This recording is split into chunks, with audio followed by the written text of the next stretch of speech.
append function to VCO1. So I can make this E into an E flat simply by pulling this down. So let's go back.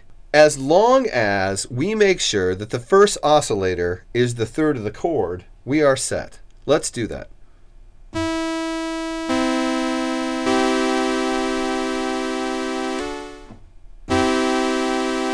Now, with a little bit of practice, you can do things like this.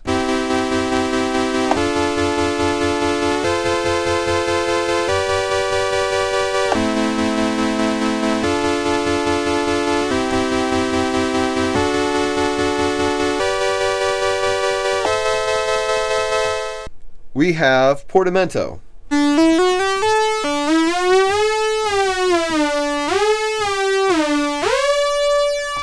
The cool thing about Korg Monopoly Portamento is the Portamento rate affects each oscillator differently, so they're actually sliding at a different rate, which makes a really cool fat sound.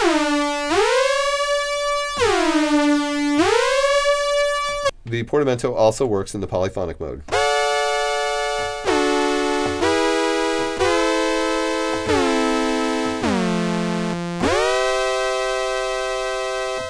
The filter.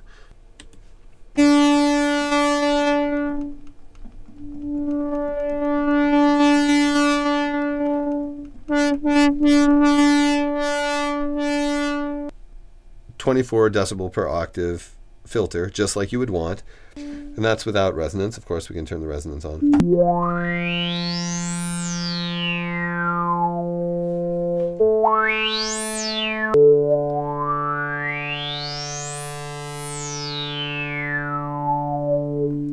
That's a great sounding filter.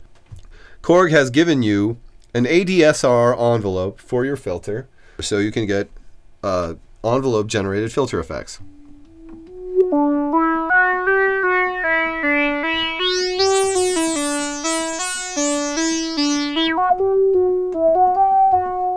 But they've also been so cool as to give you negative envelope effects.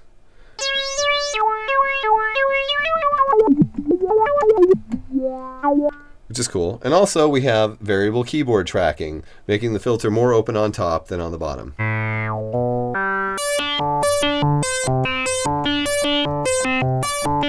And of course that will work with the poly section.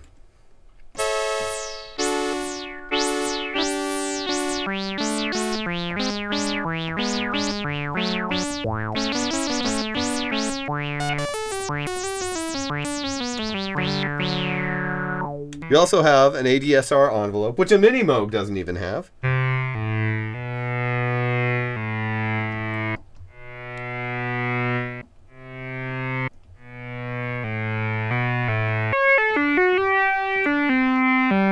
We have noise.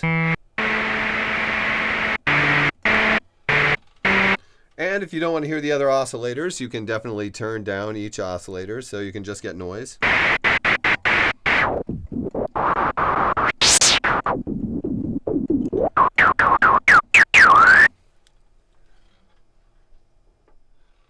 The filter goes into self-oscillation, so you can hear that.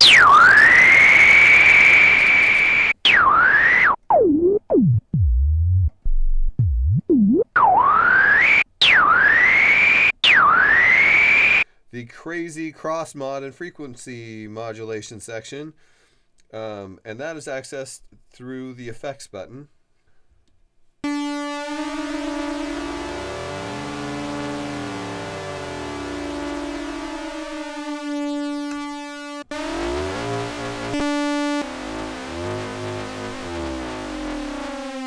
Cross mod is frequency cross modulation, which sounds a lot like a ring modulator. We also have the ability to do frequency modulation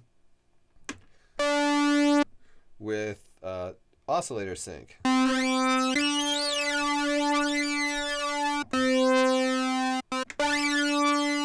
you can set that to be controlled by MG1, which is the first LFO, or the voltage controlled filters envelope generator.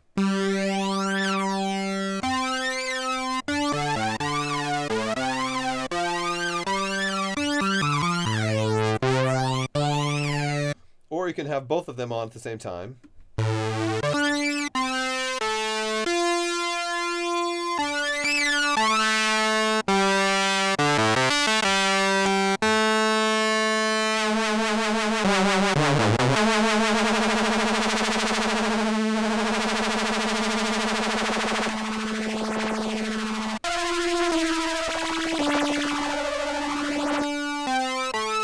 So that's pretty cool. You can also control one of the oscillators via the mod wheel section.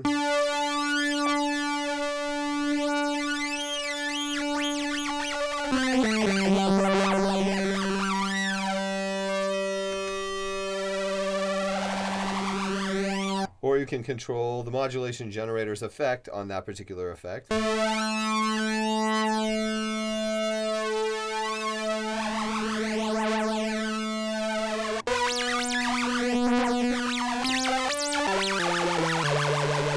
So that's a really cool effect. Well, let's just look at the LFOs. There are two of them. One is a sine wave that you can control the frequency of, and it has a light to tell you how fast it's going. That's the second LFO. Okay, the first LFO has a triangle setting, a saw setting, a backward saw setting, and a square setting.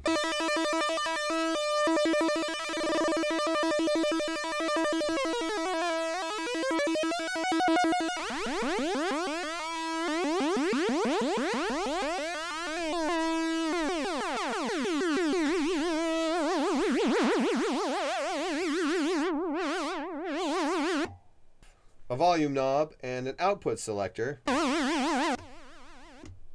You can turn off the output, which is very convenient, if you want to start it off at a certain volume setting. The modulation wheels are very powerful. The bend will basically bend whatever it's connected to. In this case, it's set to the filter.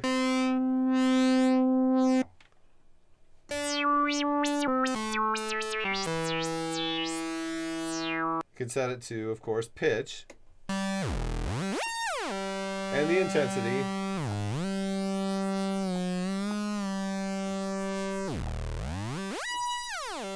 Or you can have it just bend the first oscillator,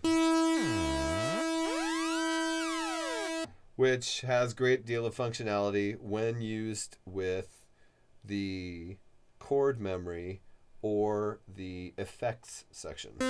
The modulation wheel controls modulation generator 1. You can set it so its modulation generator 1 will control the first oscillator, which again is very functional for the effects section, the cross mod and the sync. You can have it control pitch, of course.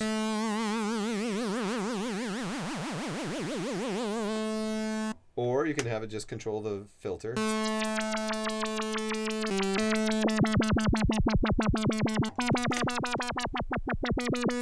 You can use them both in tandem.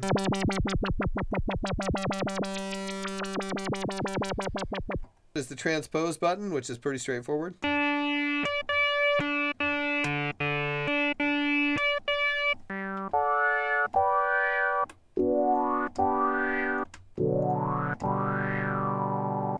And the trigger function, which basically controls the filter so that it will have multiple trigger. It will trigger the envelope that controls the filter every single time you press a note. Or it will only do the first note you press. It's a very subtle distinction, just like with the auto damp, which basically damps a previous chord or note so that you can play the next one. Primarily for use with the poly section.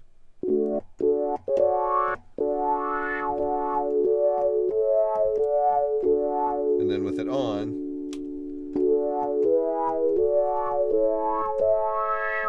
it's very subtle, but it's actually better for the poly section if it's on. Okay, the arpeggio section, controlled by the second modulation generator.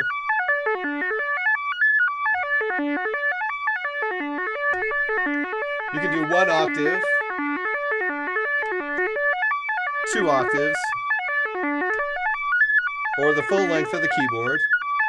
up and down, down, up. You can have it on, so you have to hold the chord. Or you can latch, so it'll hold the chord. Really cool thing you can do with the poly section. You can set each note to a different pitch and a different waveform, and then play.